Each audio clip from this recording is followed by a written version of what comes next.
De la Biblia a la vida, lee tu Biblia.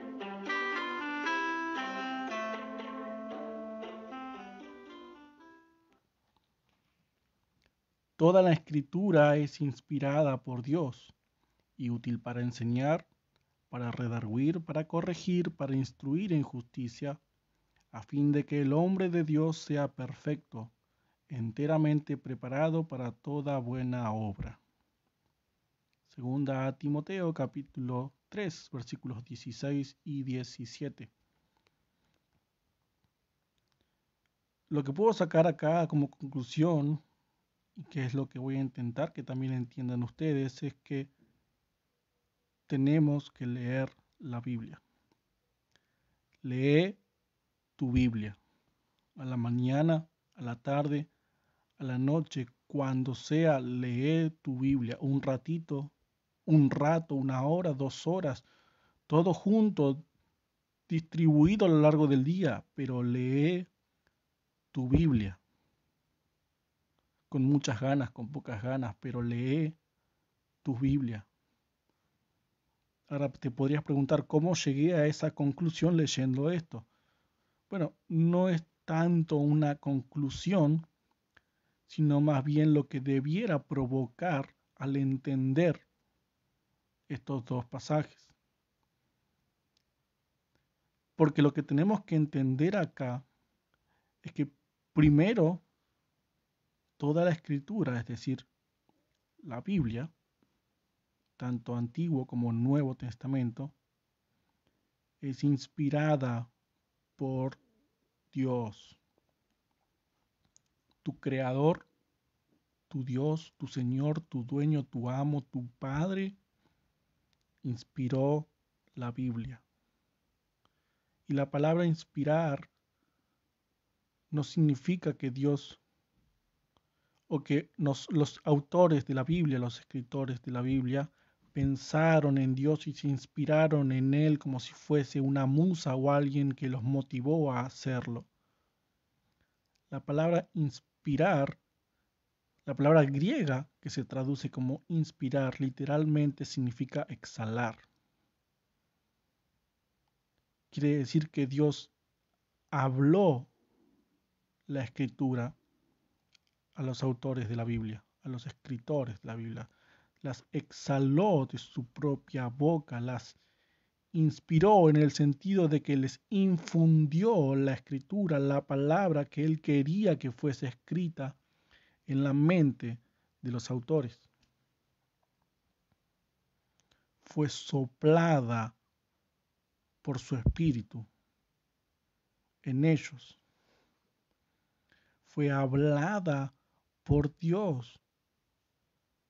Entiendan que lo que está escrito en los 66 libros de la Biblia no son cuentos, no son ideas, no son conceptos, no son cosas que se le ocurrieron a las personas, no son interpretaciones de los autores del mensaje que Dios quiso dar a su pueblo, sino que es lo que Dios dijo, lo que Dios habló. Por lo tanto, si tu creador, el creador del universo, el que te dio la vida y te la da y te la sostiene y te la mantiene y te sustenta todos los días, el que te dio vida y vida eterna y en abundancia, tu Dios, tu Señor, tu Salvador y tu Padre, escribió esto. Si Él habló esto, si estas son sus palabras, deberías correr a abrir tu Biblia para escucharlo hablar.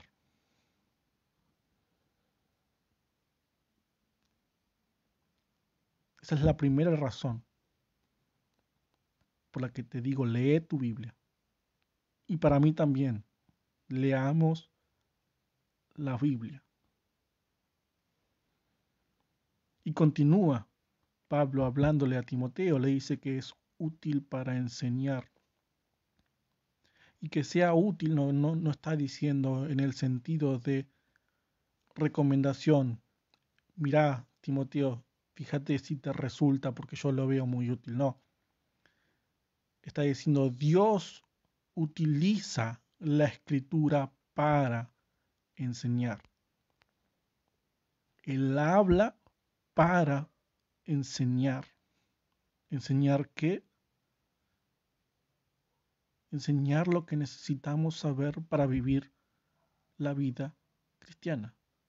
Uno va al colegio, se empieza por el jardín, en el jardín le enseñan cosas básicas, sobre todo lo que tiene que ver con la socialización, con estar con otros chicos, aprender a respetar a los mayores, aprender un poco de creatividad, se les va dando herramientas a los chicos mientras van creciendo, después empiezan la primaria, empiezan a sumar, restar, multiplicar, dividir, leer, computación, inglés, y se les va dando cada vez más herramientas, se les va enseñando cada vez más para capacitarlos para la vida. Y Dios nos habla para enseñarnos a vivir.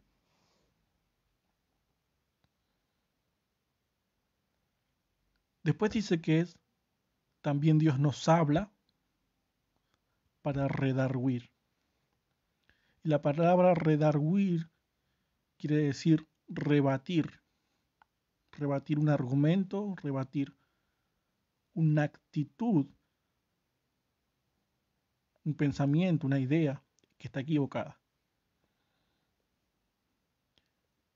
Y hace alusión al convencimiento o a la convicción de pecado, de que estamos haciendo mal. La Biblia nos redarguye de nuestro pecado, nos convence de pecado, nos muestra nuestros pecados, nuestros males, nuestros errores, nos los muestra, los hace visibles para nosotros cuando no lo vemos o no lo queremos reconocer. Es la misma palabra que utilizó Jesús cuando dijo que nadie lo podía redarguir de pecado. Que alguien venga o que alguien me redarguya de pecado, dijo. Que alguien me venga y me diga que yo estoy pecando, que estoy equivocado. Nadie lo podía hacer. Es la misma palabra. Es rebatir lo que el otro piensa o dice. Entonces Dios penetra en nosotros y nos rebate, nos redarguye, nos convence del pecado, nos muestra nuestro pecado. Nos habla a través de la Escritura para mostrarnos y convencernos de nuestros pecados. Y esta quizás no es una razón para correr a leer tu Biblia. Lo es, pero quizás uno no lo sienta así porque nadie quiere ver sus pecados, nadie los quiere reconocer. Pero te digo, te conviene ir a leer tu Biblia para ver tus pecados. En tercer lugar, dice que es para corregir. Primero nos muestra, Dios nos habla a través de su palabra escrita, inspirada por Él. Nos muestra, nos convence del pecado y después lo corrige. Algo que necesita ser corregido es algo en lo que hay un error. Él nos muestra el pecado y luego lo corrige. No solamente nos dice estás pecando, sino que también nos dice así es en realidad como tenés que hacer las cosas. Así no, así sí. Esto que estás haciendo está mal, esto otro es lo que tenés que hacer. Nos corrige, nos endereza cuando estamos torcidos, porque hay una naturaleza pecaminosa que nos tuerce constantemente el camino. Y Él nos corrige, Él nos endereza, Él nos habla a través de su palabra. Por eso tenés que ir y leer tu Biblia, para escucharlo hablar. Después sigue y dice que también es para instruir en justicia. instruir significa dar instrucciones. Cuando uno da instrucciones, lo que hace es decir claramente qué es lo que espera que el otro haga. Uno ve las instrucciones de armado de un mueble, por ejemplo, y está paso a paso qué es lo que uno tiene que hacer para tener finalmente el mueble armado. Las instrucciones son claras, son precisas, son ordenadas, de manera que cualquiera que lo lee lo pueda entender. Entonces Dios nos habla de una forma clara y ordenada y nos da las instrucciones para que vivamos en justicia, para que vivamos según lo justo, para que vivamos según lo santo, para que vivamos según lo bueno, para que vivamos según lo que a Él le agrada. Entonces Él nos habla a través de las Escrituras. Él habla, nos enseña, nos muestra el pecado, nos lo corrige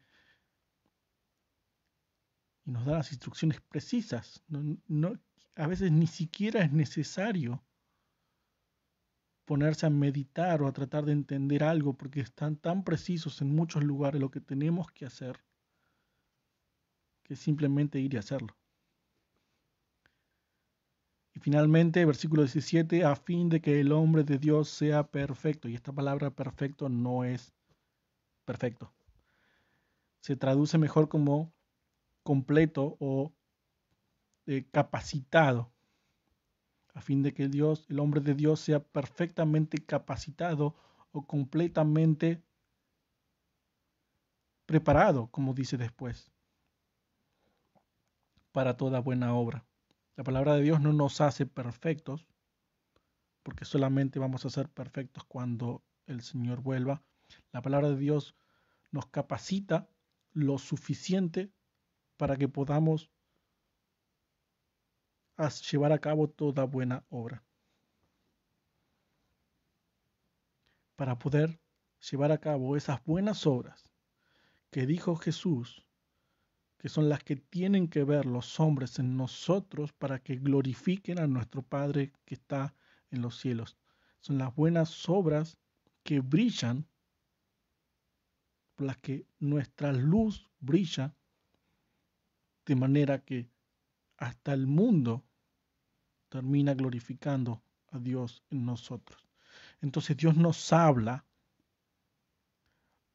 nos enseña, nos redarguye, nos corrige, nos instruye, todo esto ¿para qué? Para capacitarnos, para hacer esas obras que nos hacen brillar de manera que lo vean a Él en nosotros. Él nos instruye, Él nos habla para ser glorificado en nosotros. Y si Él es tu Padre, si Él es tu Dios, si Él es tu Señor, si Él te dio vida y te salvó de la ira venidera y de la condenación eterna, deberías, no, querés, lo haces. Si Él te salvó, querés que Él sea glorificado. Y entonces vas y lees tu Biblia, porque lo querés glorificar. Toda la escritura es para que Él sea glorificado. Así que si vas y lees tu Biblia, Él va a ser glorificado en vos.